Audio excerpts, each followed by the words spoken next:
On n'organise pas un colloque par coquetterie. Nous espérions que le titre du colloque, Prolongement et suite, que ce colloque aurait identifié des prolongements et des suites. Je vais prendre un ou deux exemples pour montrer comment, à partir d'un certain moment, le ciment a pris dans ce colloque et que ce colloque a montré qu'on avait commencé à identifier des suites qui pouvaient être données.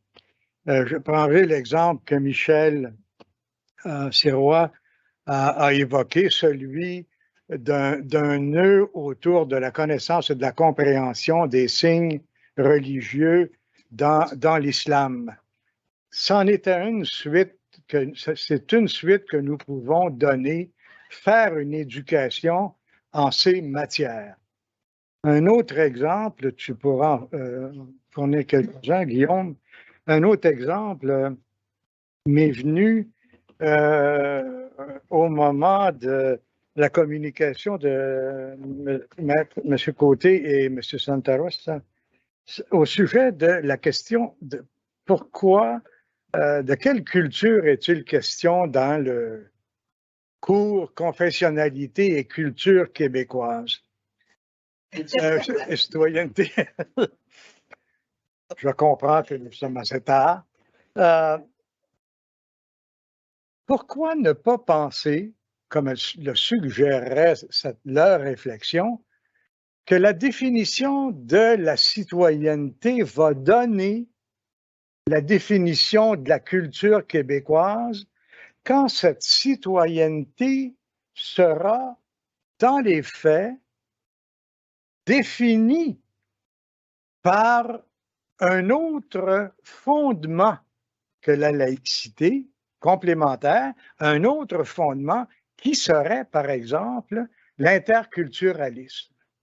Si on additionnait en quelque sorte au fil des mois ou des années, si on additionnait des types de fondements culturels, sociaux, cela donnerait un sens particulier à la citoyenneté que nous voulons identifier, promouvoir et aussi permettrait de voir comment la laïcité fait partie de cette citoyenneté. En d'autres termes, poussons la boule en temps de neige, ajoutons-y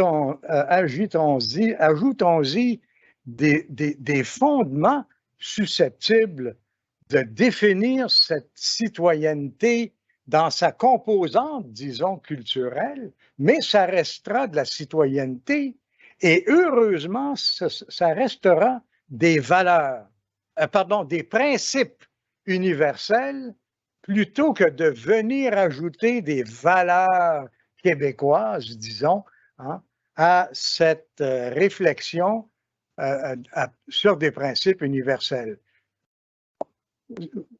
Ce sont là deux exemples qui me viennent pour faire comprendre comment, à travers mon expérience, j'ai pu nourrir, par deux exemples, j'ai pu nourrir la réflexion. Guillaume, tu as peut-être deux exemples, et si vous-même en avez, prenez le temps de le faire tantôt, s'il vous plaît.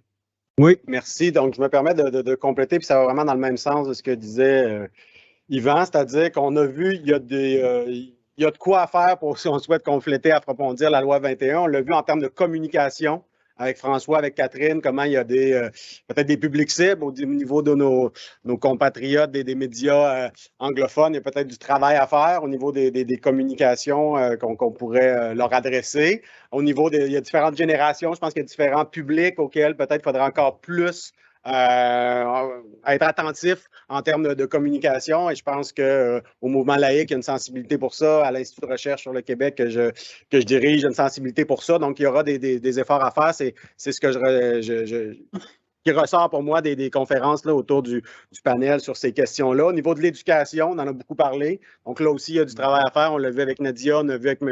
Vigneault comment il y a possiblement, je pense, encore des avancées à faire en termes de laïcité. On a vu au niveau juridique, avec Patrick, avec Marie-Claude, il y a beaucoup de choses à faire. Puis quand on mélange le juridique et l'éducation, comme l'ont fait habilement François et David, on voit que là aussi, je pense qu'il y a des progrès à faire. Donc vraiment, il y a différents angles et je trouve que finalement, ces angles-là, on peut même les combiner et clairement, il y a là des chantiers pour l'avenir. Je pense que la loi sur la laïcité a été une étape extrêmement importante qui venait codifier des choses, codifier l'arrêt mouvement laïque, codifier un certain nombre de choses qui avaient été mises de l'avant, aller plus loin avec des règles précises, consacrer un droit des services publics laïques qui était peut-être implicite, mais qui est maintenant consacré, précisé avec des règles qui viennent assurer le respect de ce droit-là. Donc, on avait une étape importante, mais là, je pense qu'on peut, le temps qui passe aidant, 3 ans et demi plus tard, je pense qu'on commence à voir les prochaines étapes et que le colloque, je pense, aura été justement une étape dans cette réflexion sur la suite des choses. Je pense qu'on a vraiment mis en place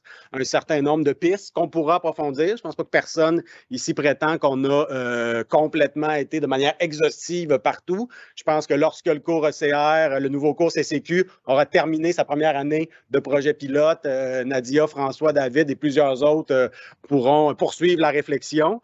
Et il en va de même lorsqu'il y aura le jugement final de la Cour suprême sur la loi 21.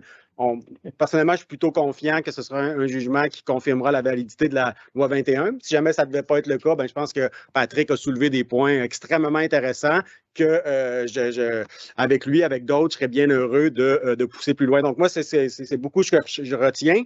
Et évidemment, je pense qu'on l'a fait ce matin, mais ça vaut peut-être la peine de le refaire ce matin, à quel point, si le colloque est un succès, c'est grâce à tous les conférenciers et conférencières, leur idée extraordinaire, les échanges qu'on a eus, mais il y a aussi la technique, donc il y a aussi la subvention de la direction de la laïcité, l'ITHQ, Jérémy, et bon, donc tous ceux que le MLQ, évidemment. Donc, je tenais à le redire une dernière fois parce qu'un colloque comme ça, c'est un succès en termes d'idées, parce que derrière, il y a une organisation, et je pense que si ça a été un succès d'idées, c'est parce qu'il y a aussi eu un succès d'organisation. Alors, merci à tout le monde.